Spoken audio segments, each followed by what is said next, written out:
चला हे बघा आहे उकडलेत. चवळी त्याचा खुबे. आपल्याला बाव तर काढायचा या आहे. खुब्यांची तुम्हाला मी चालूच रेसिपी नव्हतं दाखवणार आहे.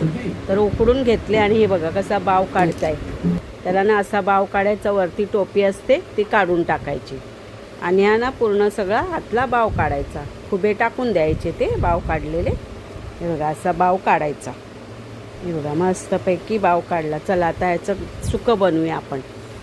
तर तेल तापवलं, कांदा, मिरची, लसूण आणि कच्चा टॅमॅटो घेतला.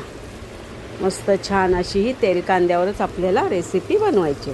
आपला आगरी मसाला टाकला आणि हे खुबे काढलेले आपण ते टाकले आणि झाली मस्तपैकी आपली रेसिपी रेडी झाली. 2 मिनिटाचं काम, पटकन रेडी झाली रेसिपी बघा. तर तुम्ही ह्याला काय म्हणता कमेंटमध्ये नक्की सांगा. तर ह्याला आम्ही चवळी खुबे म्हणतो.